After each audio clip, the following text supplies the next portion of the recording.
បន្ទាប់ពីរៀនទ្រឹស្ដីមួយថ្ងៃពេញរួចបាទអញ្ចឹងនេះគឺជាសកម្មភាពអនុវត្តផ្ទាល់លើការថែទាំកូនមាន់ដែលទៅតែញាស់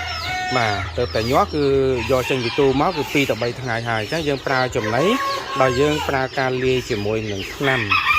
នេះគឺមានថ្នាំបែបវិទ្យាសាស្ត្រហើយនិងថ្នាំបែបធម្មជាតិបាទដើម្បីជួយឲ្យ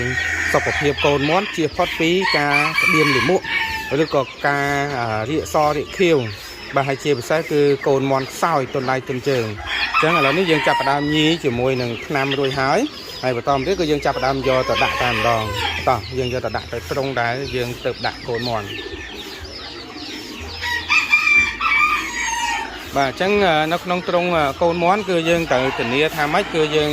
ឲ្យមានថាសយ៉ាងតិចគឺ2ទៅ3បាទអញ្ចឹងបើថាសយើងធំយើងដាក់2ហើយយើងញែកវាសពមកដើម្បីឲ្យកូនមាន់វាអាចឡើងទៅស៊ីនៅក្នុងហ្នឹងបានច្រើនកន្លែងអញ្ចឹងយើងញីអាហ្នឹងឲ្យដាក់ទឹកទៀនហើយធ្វើម៉េចការពារកុំឲ្យត្រូវក្រោមពូលមករុញទឹកទៀននោះ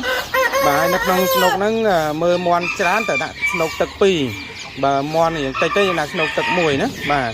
អញ្ចឹងបន្ទាប់ពីយើងថែទាំដាក់អញ្ចឹងហើយគឺយើងចាប់ដើមបាទបិទកន្លែងយើងវិញបាទបិទវិញណាបញ្ជាក់តិចកូនមាន់ដែលទៅញាស់3ថ្ងៃវាត្រូវការកម្ដៅ35អញ្ចឹងយើងត្រូវមានពូលហើយបន្តមកទៀតដោយសារពេលថ្ងៃយើងបិទវាថែមបិទវាកុំឲ្យចិត្តណាយកក្រប